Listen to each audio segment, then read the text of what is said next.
What's going on? Today we're going to be doing another LeetCode problem. This one's called product of array except self. It's a medium. I'm going to be doing it in C++ as always. If you want more of these C++ LeetCode videos, please leave a like and subscribe. And without further ado, let's get into the problem. So we're given an array of nums. These are integers. And we're going to want to return a new array answer such that the answer at each element is equal to the product of all of the rest of the elements, except for that element. So we have a little bit more here. This is just, it has to do with the algorithm we'll be using, and it's just saying that, we can indeed use the algorithm we will be using because, I guess everybody knows this problem at this point. But anyways, yeah, so our algorithm must be O of n time. Again, there's, as far as I know, really only one kind of way to do that. Maybe there's more, I don't know, but I'll be showing a linear algorithm for this nonetheless. So to get a better idea of what it actually means to return the product of an array except for self, so let's look at IO. So input array, we've got 4 elements. So our output array, also needs 4 elements. Now, how did we get 24 here? Well, it's going to be the product of all of the other elements except for 1 from the original array. So 24 is formed by multiplying 2 times 3 times 4. 2 times 3 is 6, times 4 is 24. Likewise, for the second element, it's going to be the product of 1, 3, and 4. So that's obviously 12. And then for this element, 1 times 2 times 4, 8, 6. It's going to be 1 times 2 times 3, 6. Right, so that's how you get the output array. Now you can imagine, basically, the first thing that comes to my mind when I see this problem is to basically just do a nested for loop. So naive approach, nested for loop, our time complexity there is going to be big O of n squared because of that nested for loop. So it's going to be, slower than they want, but basically you can imagine the way you would do that is just iterating through the array and then iterating through it once more, kind of in a nested loop, and then you're going to have a running product that you'll update at each element except for the element you're on in the outer loop. So, and then that's how you compute the answer for each element in a new array. But that's not what they want. They want a linear time algorithm. So I could code up the n squared algorithm, but I don't want to waste too much time here. So you could probably figure that one out if you thought about it a little bit. But let's go for the optimal approach because it's actually a much trickier algorithm to understand. So let's get right into that. So the optimal approach is basically going to consist of a forward pass and then a backward pass. And then the time complexity of that is going to be big O of n, which is just going to be linear because it's just 2 passes. And a coefficient of like 2n. You don't have coefficients in big O notation, so it's going to simplify to big O of n. But anyways, yeah, let's go ahead and just let's see this algorithm. So we need to declare vector of integers for our result array, and it needs to be the same size as the input. So nums.size. Now in our forward pass, we'll kind of knock out 2 objectives. We're going to initialize the result array as well as compute some initial products. So we're going to want an integer called forward product, and that's going to have to be 1 at first. And then we're going to want to iterate through the range of numbers in the original array. So we'll say, and that's going to obviously be a forward loop. So int I equals 0, I is less than nums.size again, and then I++.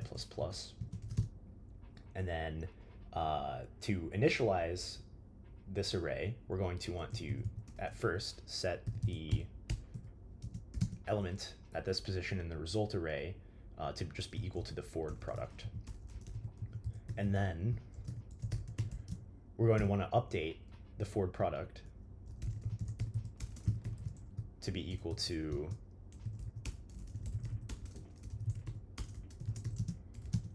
itself times the original element at this position. So this is it for the code for the forward pass. Now we have to do a backward pass to basically finish off the algorithm. So I'll copy this and we'll say backward product. And then we're also going to want to do something similar to this, but it's not going to be quite the same. So in our backward pass, we want to loop backwards. So the first index is going to be equal to the last element in the array, and then we loop while I is greater than or equal to 0, and we decrement I. And then the way we update the resulting array in the backward pass is, instead of assigning it to the backward product, we're going to be assigning the element in the result array to itself times the backward product. So, and then the backward product gets updated by multiplying itself times the number at this position in the original array. So that's pretty much it for the algorithm, and then we just return the result. And as you can see, this is going to be have a time complexity that's linear because we're just using 2 for loops. And then the space complexity is going to be, if you're not counting the result array, then the space complexity is constant because we're not using any additional data structures to, for the algorithm. If you are counting this array, then it's going to be linear, but it's going to be constant if you're not counting it. So we'll go with constant. I'm going to walk through this algorithm just so we can get a better idea of what's going on here, because it admittedly, it is pretty janky when you first see it. So let's just get the input here. So this is the input. And then we have our output, which at first, none of these values are really assigned to anything. So I'm just going to delete them. And then we also have a forward product.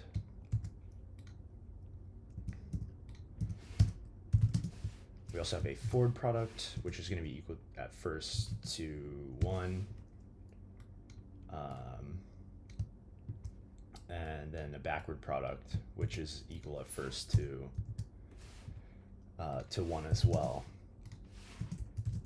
So yeah, let's step through this. So basically, the first thing we're going to do is do this forward pass. So the result at position I is going to get set to the forward product. So it's going to be 1 at first. And then we're going to update the forward product by multiplying it by the element in the original array. So it's going to stay as 1. So again, we set the next element to 1, multiply it by the forward product, or multiply the forward product, sorry, by the element in the original array. So it'll be 2.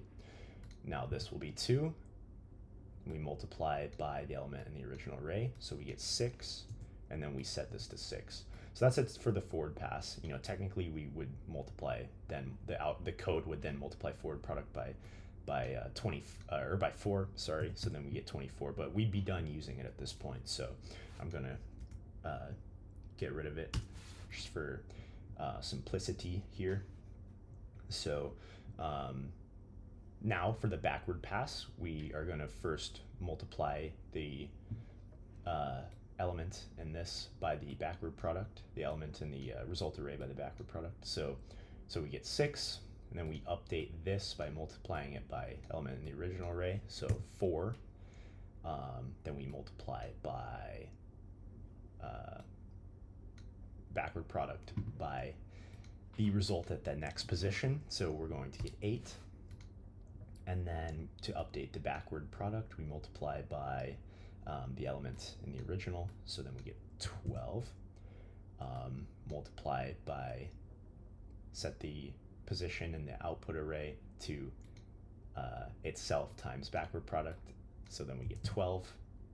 And then finally, we update the backward product once more by multiplying that by 2, so then we get 24. And then you just have 1 times 24 there to finish off the algorithm.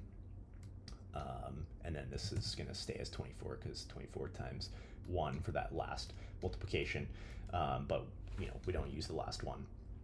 So that's pretty much a step through of the algorithm. You can kind of see how that's working. And it is a extremely clever solution, I will admit. Good one to know though, because this is a popular problem. But nevertheless, let's run this code, because I don't think I ran it yet. We need to make sure it's actually working. So yeah, so the code here is correct. And I'll submit it to see the percentages. So it beats 27%. It's all right. I think some of these solutions do some interesting optimization tricks, probably ones that you shouldn't use in interviews, if we're being honest. Like this sort of things. Yeah, maybe not the greatest interview practice, but anyways, yeah, this is pretty clean, concise code. It's going to be linear time, once again, constant space. So hopefully this helps you understand this problem better. If it does, definitely leave a like and subscribe for more of these LeetCode walkthroughs. So thanks, and see you guys in the next